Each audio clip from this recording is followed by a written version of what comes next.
한국 사람이냐라고 이렇게 물어보는 그 질문은 일종의 동경의 어떤 마음으로 물어볼 수도 있는 상황이 돼버렸다. 한국 사람이라고 느끼는 게 때문에 있다라고 해요. 전 세계 여권 파워가 2위잖아요. 제대로 된 시스템을 갖춘 나라에서 선진적인 어떤 삶을 살아가는 사람들이라는 인식을 많이 지금 하고 있기 때문에 오히려 모셔와도 부족할 정도의 국민들이 여권을 들고 들어온다는 거죠. 연장 수술이 한 3천에서 5천만 원까지 든다라고 해요. 한국의 의료 시스템은 전 세계 사람들이 부러워할 만한 끝판왕이라고 저는 생각을 합니다.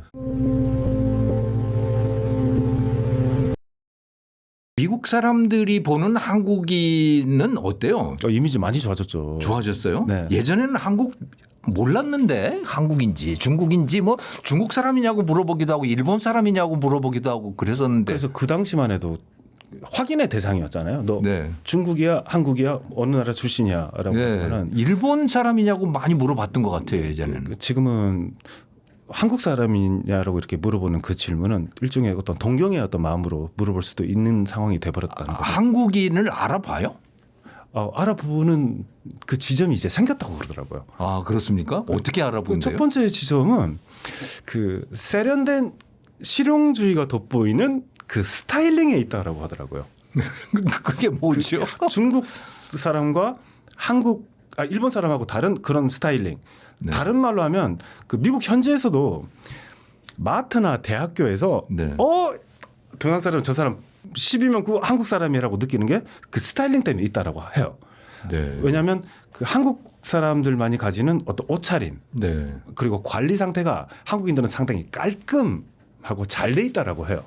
그래서 다른 말로 하면 누가 그러더라고요. 그래서 K 그루밍이라고 하더라고요.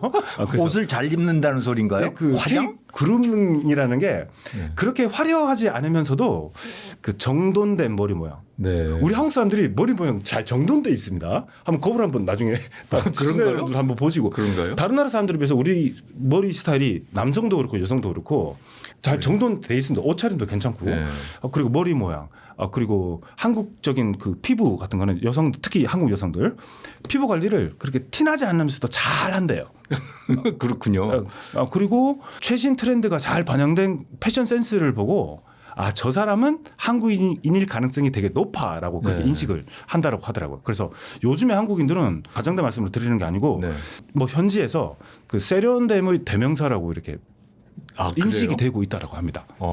그러면 한국 스타일을 따라하려고 하는 미국인들이 꽤 생기겠네요. 그래서 예전에 그 세련됐다고 생각하면. 그 영상들에 한국인인 척하는 뭐 다른 동양인들 이렇게 이런 게 나오잖아요. 그래서 다른 동양인들도 뭐 중국인들도 그렇고 뭐 한국인 척하는 사람들도 있다는 게 워낙 이제 한국인으로 인식되는 것이 긍정적으로 어떤 그런 어떤 본인의 모습이 전달될 수 있기 때문에 그렇게 하고 다니는 사람들도 있다는 거죠. 그리고 한국 사람들을 또 인식하는 게 그 바쁜 걸음걸이와 활기참이라고 하더라고요. 그렇죠. 바쁘긴 되게 바쁘죠. 우리는 어디 다닐 때도 교수님 되게 목적 지향적으로 다니잖아요. 빨리빨리 어디 빨리 가야 되면은 막 서둘러서 이렇게 뭐 이렇게 가는데 한국인 특유의 빨리빨리 문화가 그 걸음걸이나 행동에서도 이렇게 나타난다라고 해요. 그래서 식당에서 주문할 때 뭐 길을 걸을 때도 식당에서 우리 못 기다리죠. 못 기다리잖아요. 그 특유의 어떤 목적 지향적이고 그 활기찬 에너지를 가지고 이렇게 다니다 보면 한국인들에 비해서 다른 중국인이나 일본인들은 좀 느긋하게 보인대요. 그래서 느긋하게 보이는 다른 동양 사람들에 비해서 뭐 그런 모습들과는 상당히 좀 대비가 된다라고 해요. 그래서 외국인들한테는 한국인에게서 느껴지는 그 특유의 역동성이 있다라고 이제 보여지고 그리고 요즘 한국인들은 그 디지털 친화적인 사람들이라고 하잖아요. 그래서 지하철이나 카페나 이런 데서 아주 뭐 가전기기나 뭐 어떤 뭐 프로그램 같은 것도 능수능란하게 이렇게 잘 다루고 있잖아요. 자, 그래서 그런 것들을 통해서 아주 자연스럽게 소통을 하는 디지털 어떤 소통을 하는 한국인들의 모습을 보면서 이거는 전형적인 한국인들의 모습이야라고 인식을 한다라고 해요. 특히 이제 K푸드가 유행하면서 식당에서는 이제 어떤 음식을 즐기는 매너나 메뉴를 고르는 그런 안목을 보고 이 사람이 한국인이야라고 확신을 하는 경우도 많다라고 합니다. 그래서 지금 교수님 결론적으로 말씀드리면 이제 한국인은 이제 구별당하는 대상이 아니고 닮고 싶은 대상이 되었습니다. 그렇게 됐어요? 참 예전에는 미국 사람을 닮고 싶어 했었는데 한국인들이 이제는 그렇게 반대로 됐군요. 근데 요즘 제가 그 MZ 세대 요즘 세대들 있잖아요. 네. 세대들에 대해서 조금 되게 인상 깊게 제가 보는 거는 예전에 저희 세대 때까지만 해도 그 서양인들 특히나 미국인들 앞에서 뭔가 대화를 하거나 뭐 할 때는 네. 되게 좀 주눅 드는 게 없잖아 있었거든요.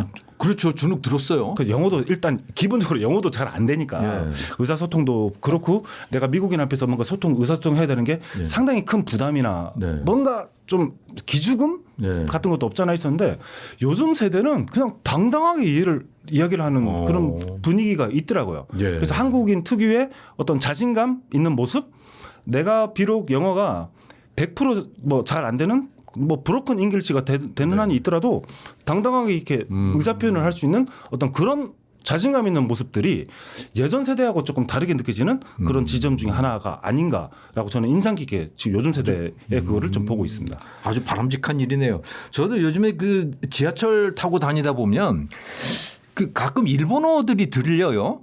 그런데 그 사람들의 옷차림을 보면 잘 구별이 안 돼요. 예전에는 일본인들 옷차림이 구별이 됐거든요. 그래서 제가 요즘 생각하는 게 일본 사람들이 한국 사람들을 옷 입는 걸 따라하고 있나? 조금씩 따라가고 있죠. 네, 그런 느낌이 들더라고요. 구별이 잘 안 되는. 일본인들 특유의 옷차림 있잖아요. 예, 예. 왜 굳이 저렇게 입지? 그러니까 라고 하는 특유의 그런 분위기가 네. 조금은 한국적인 분위기로 요즘엔 잘 구별이 안 되더라고요. 네. 예. 그래서 저 사람들이 한국 스타일을 따라하는 모양이네. 그리고 교수님 일본인들 말씀하셨으니까 네. 중국인들도 마찬가지입니다. 하긴 중국인도 이제 잘 어떤 구별이 중국 안 되더라고요. 유학생들은 네. 처음에는 한국 학생인 줄 알았어요. 옷차림이나 머리 스타일도. 예. 그래서 어디서 왔냐라고 물어봤을 때 중국이라고 했을 때 중국인 줄 알았지. 네. 말을 그렇게 트고 있는 상황이 아니었으면 네. 당연히 저는 한국인인 줄 알았을 정도로 예. 그렇게 한국적인 분위기나 스타일로 동화된 어떤 다른 동양인들도 아주 많다는 거죠. 예. 참. 그렇다고 해서 요즘에 지금도 예전도 그렇지만 지금의 세대도 중국 스타일을 따라간다거나 네. 일본 스타일을 따라가는 한국인들은 별로 없잖아요. 없죠. 하긴 저 중고등학교 다닐 때는 홍콩 영화들이 그렇게 유행을 해서 그래서 뭐 홍콩 디브 스타일 이러셨잖아요. 홍콩 스타일 따라하고 그랬는데 이제는 오히려 반대겠어요. 네, 그 그렇죠. 사람들이 한국 네. 스타일을 따라하고 하는 참 시대가 많이 바뀌었네요. 뭐 그때 세대야 네. 뭐 주윤발에 뭐 이거 하면서 흉내내면서 하는 정도였지만은 네. 그렇지만 지금 세대는 전반적인 한국의 뭐 옷차림, 문화, 살아가는 방식, 네. 그리고 한국 사람들이 서로가 서로를 챙겨주면서 융화되는 그런 모습까지 네. 그 전체적인 한국 문화 그리고 사회에 대한 어떤 이해의 폭을 넓혀가는 그런 사람들이 정말 많아졌다는 거죠. 아하. 그래서 얼마나 그 소프트 파워의 힘이 네. 대단한 건지를 새삼 이렇게 우리가 이걸 통해서 느끼게 되는 거죠. 예. 저는 또 그 한국이 대단하다고 생각됐던 게 그러니까 외국 나갔다 들어올 때 인천공항 들어오면 야 정말 세계 최고다 이 공항이 대한민국 그게 출입국 시스템이라든가 뭐 건물부터 해가지고 모든 게 아마 최고인 것 같은데. 영국 런던 그 히드로 공항 가시면 네. 카트도 돈을 내고 써야 되잖아요. 그러니까요. 그렇습니까? 비쌉니까? 예, 다른 영국 나라 가본 지 카트 오래됐네. 돈을 이렇게 내고 제가 예전에 갔을 때 카트에 돈을 내더라고요.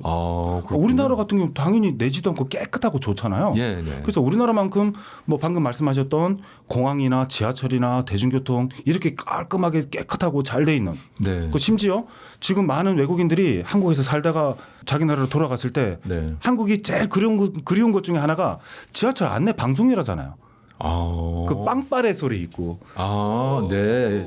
민요도 나오고 하잖아요. 그 안내 방송. 네, 네. 그래서 우리는 그런 어떤 안내 방송에서도 네. 한국적인 미를 담아내서 이렇게 안내를 하는 그런 나라구나 해서 되게 그 음악 그 소리조차도 그리워하는 그 외국인들이 좀 많다라고 합니다. 그 입국할 때는 어때요? 다른 나라의 한국인이 다른 나라 공항으로 입국할 때 그 여권 파워죠. 여권 파워라고 하는 게 어느 정도가 그래서 우리가 전 세계 여권 파워가 2위잖아요. 2위가 됐다는 거는 그 여권을 가지고 190개국을 갈 수 있다는 거잖아요.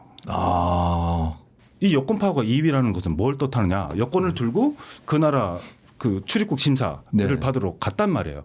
그럼 심사하는 사람이 한국 여권이야라고 느낄 때 어떤 식으로 인식이 되는 거냐 하면 우리나라로 들어왔을 때 자국으로 들어왔을 때 한국인은 불법 체류할 가능성은 없다는 거죠. 그렇죠. 그리고 세계 경제 10위 대국인 한국이라는 나라. 네. 지금은 또 우리가 이제 수출이 전 세계 5위가 됐지 않습니까? 예, 예. 이제 뉴스 나왔잖아요. 예. 그만큼 경제력을 가지고 있는 나라의 사람이 예. 자기 나라로 들어오면 경제에 이바지를 할 수 있는 사람들이기 때문에 네. 그리고 기본적으로 한국인들은 네.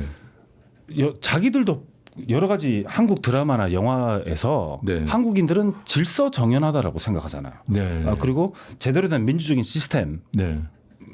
갖춘 나라에서 선진적인 어떤 삶을 살아가는 사람들이라는 인식을 일반적으로 많이 지금 하고 있기 때문에 네. 오히려 자기들이 모셔와도 부족할 정도의 국민들이 여권을 들고 들어온다는 거죠. 네. 확실히 우리나라 그 대중교통 지하철이라든가 뭐 이런 거는 정말 최고급인 것 같아요. 세계 어느 나라 가봐도 이만한 데가 없는 것 같아요. 교수님 그래서 그 아까 말씀드렸던 그 미국인 교환학생이 이번 학기 재수업 듣는다고 했잖아요. 네네. 이 학생이 미국 아리조나 피닉스라는 네. 대도시 있잖아요. 네. 아리조나주 피닉스 출신이에요. 그래서 기름값이 지금 피닉스 얼마가 되냐 하니까 지금 갤런당 4불 80이 됐대요. 네. 그러니까 거의 한 작년 이맘때에 비해서 거의 한 60% 엄청나게 뛰었군요. 엄청나게 이제 많이 오른 가격이잖아요. 네. 그럼 대부분의 피닉스에 살고 있는 대도시 피닉스 살고 있는 그 중산층들은 어디에 살고 있냐 하니까 교외 지역에 살고 있대요. 예. 그러면 보통 출퇴근 거리가 얼마냐 이렇게 하니까 편도가 거의 한 평균 50km 정도 된다고 하더라고요. 와. 예. 그럼 그 기름값을 어떻게 감당하고 살 것인지 이 정도로 만약에 너희들처럼 네. 기름값이 오르면 우리는 자가용을 안 몰고 대중교통이라도 이용할 수 있지. 네. 그럼 피닉스라는 너희 동네에는 네. 대중교통 잘 돼 있니? 버스 안 다닌대요. 자기 동네. 버스가 없대요. 그 와. 교외 지역에서 그 대도시 도심지 쪽으로 네네. 자기들을 시켜줄 수 있는 대중교통이 거의 갖춰져 있지가 않대요. 예. 그럼 자기 차 없으면 차 뭐 없으면 꼼짝 못 어떻게 한다는 얘기. 못 간대요. 예. 근데 우리나라는 거기에 비해서는 대중교통 시스템이 아주 잘 갖춰져 있지 않습니까? 정말 최고죠, 뭐. 최고죠. 네. 깨끗하고요. 네. 어떤 미국인들은 되게 놀란대요. 에스컬레이터를 타고 그 지하에서 지상으로 올라올 때가 있잖아요. 지하철 예, 타고 역에서 그 에스컬레이터에 그 손잡이 부분 있잖아요. 네. 그거를 우리 청소하시는 분들이 닦고 계세요. 그렇죠. 깜짝 놀란대요. 이런 그게 부분까지 소독을 하고 닦고 있다고. 그거 이상한 거군요. 아주 그게 너무나 당연한데. 그 지하철 화장실 있지 않습니까? 네네. 우리는 얼마나 그래도 좀 얼마나 비교적 잘 돼 있는 편이라고 느낀다는 게 뉴욕이나 유럽의 지하철 가시면 그 지하철역에 화장실이 거의 없습니다. 있다고 하더라도 예. 돈을 내고 들어간다거나 아니면 관리가 아주 부실하게 돼 있다는 거죠. 네.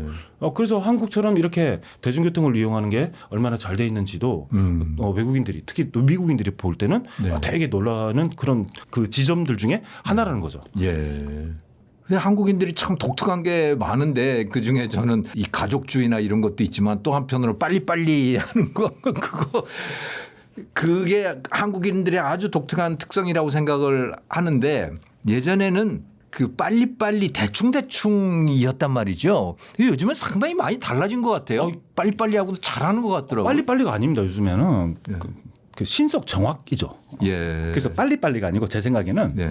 빠리빠리 같습니다.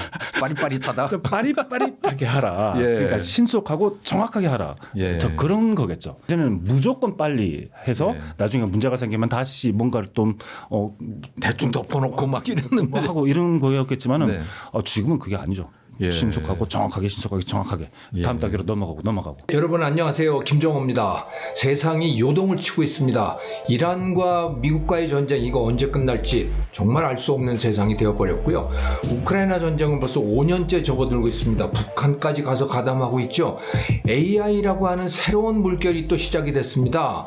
그래서 SK 하이닉스며 삼성전자며 우리나라 주가들이 엄청 잘 나가고 있는데 또 한편으로는 물가가 올라서 내 주머니는 가벼워지고 있습니다. 이게 잘 되고 있는 건지 못 되고 있는 건지 이것을 유튜브를 통해서만 가지고는 해결을 할 수가 없죠. 그래서 여러분들을 직접 만나 뵙고 강연 시간을 가지려고 합니다. 직접 소통을 하도록 하겠습니다. 그리고 여러분을 강의장에서 직접 만나 뵙고자 합니다. 그러니까 많은 신청 부탁드립니다. 네, 현장에서 뵙겠습니다.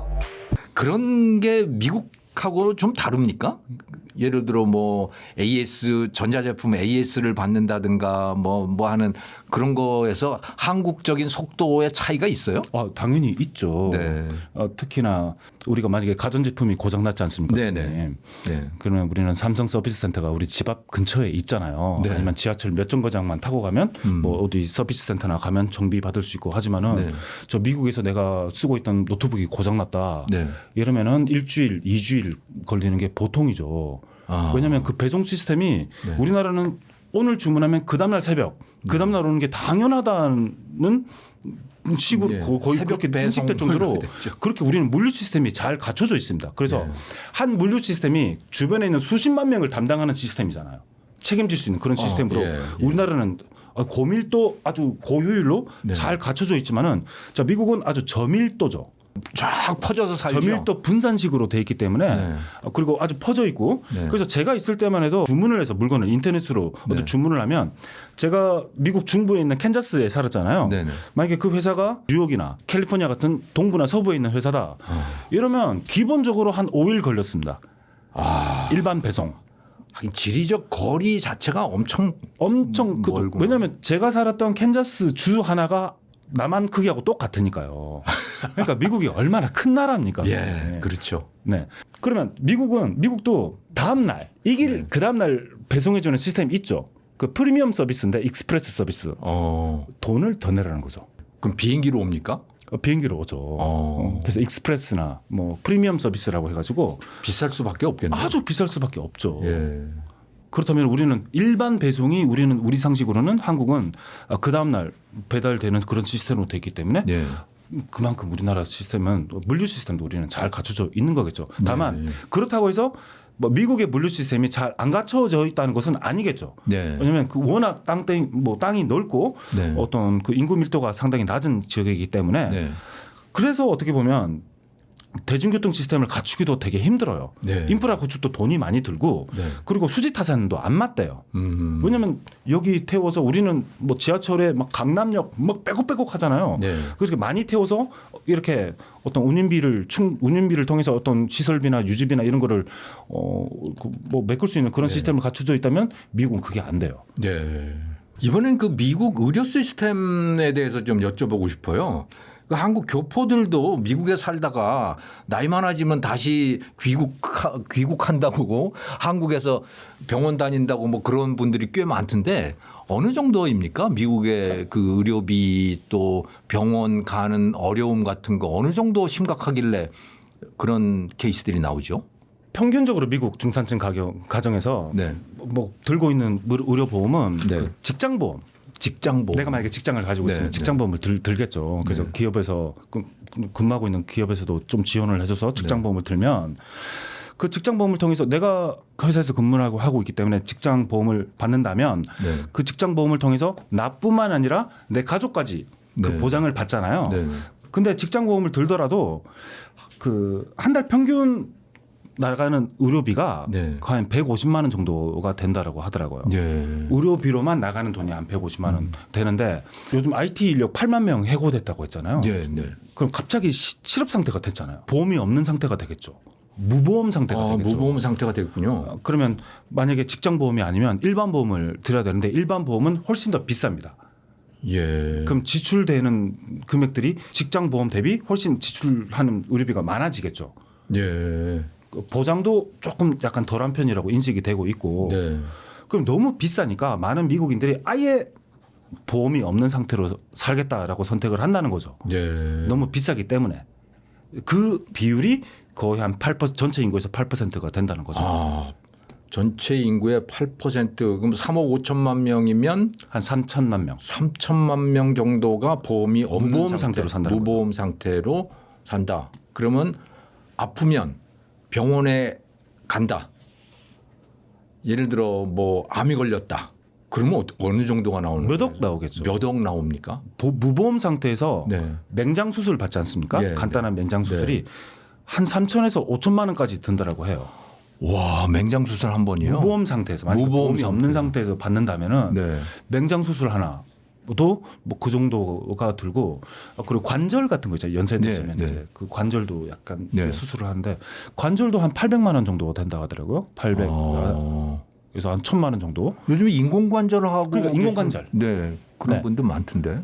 근데 우리나라는 보험 적용하면 몇십만 원밖에 안 들 수 있는 게 네. 미국은 그 정도가 이제 든다라는 거죠. 그리고 예. 또 아이러니한 게 그 많은 신약들이 미국에서 개발되잖아요. 그렇죠. 예. 그 글로벌 제약사들도 뭐 미국 네, 미국 근데 회사들이 똑같은 많아요. 약인데 네. 미국보다 한국이 훨씬 쌉니다. 아, 똑같은 약이요? 똑같은 약인데 아. 그 왜 싼가 봤더니 네. 우리나라는 그 당연 지정제라고 하잖아요. 예. 그래서 국가 그러니까 모든 병원이 그 건강보험 환자를 의무적으로 받아야 되고 네. 당연 지정제라는 게 그리고 가격을 이제 국가가 정하죠. 수가제, 의료 수가제라고 해가지고 그 가격을 그렇죠. 국가가 약값을 약값을 국가가 정하죠. 정할 수 있죠. 네, 네. 협상을 하니까. 네. 그래서 국가라는 거대한 구매자가 가격 협상권을 쥐고 있기 때문에 낮은 가격으로 표준화된 진료를 국민들이 받을 수 있게끔 시스템이 갖춰져 있어요. 아, 똑같은 미국 약인데 미국에서 더 비싸다. 한국이 비싸죠. 훨씬 싸다. 왜 더 비싼가? 오. 미국은 민간보험 중심으로 돼 있지 않습니까? 네. 그래서 의료가 철저히 이제 시장 논리로 돌아갑니다. 그러니까 공급자가 알아서 가격을 그냥 매기는 거군요. 그렇죠. 네. 그래서 그리고 또 뭐가 문제냐면 그 병원과 보험사가 개별적으로 가격을 협상합니다. 그래서 내 진료비가 병원에서 내가 수술비, 뭐 입원비, 뭐 치료받았던 어떤 전체 비용이 한 3천만 원이 나왔습니다. 네네. 그러면 그 청구를 병원에서 나한테 하는 게 아니고 환자한테 네. 한 달쯤 걸려서 보험회사로 청구를 해요. 네. 그럼 그 보험회사가 이 사람이 가입한 보험에서 보장되는 범위가 이 정도니까 이것까지는 커버가 되고 이거는 안 되니까 3천만 원 청구받았으면 2,500만 원 정도는 보험회사에서 책임을 져야 되겠네요. 네. 그래서 병원에서 부른 값은 3천만 원. 네.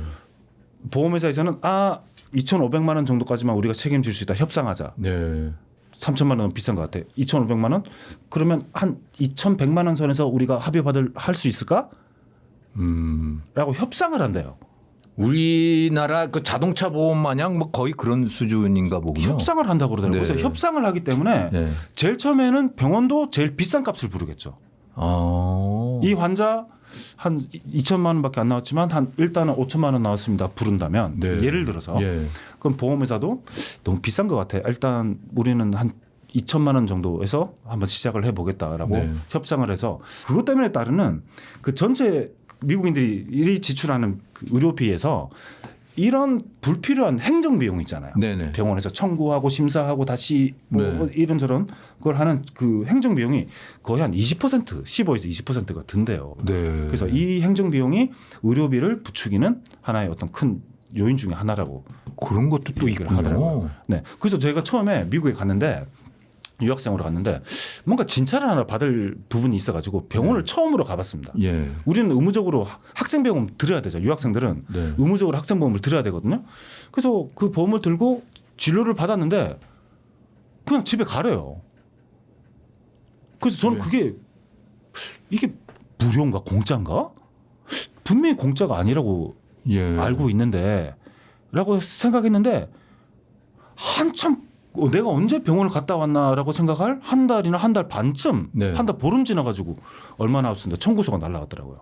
우리는 진료 받았으면 바로 진료 끝났습니다. 창구에 가서 계산하세요. 예. 뭐 3,000원 나왔어요. 그렇죠. 5,000원 나왔습니다. 처방전 받아서 밑에 있는 약국 가서 처방 예. 받아서 가세요라고 하잖아요. 예. 미국은 그게 아니라는 거죠.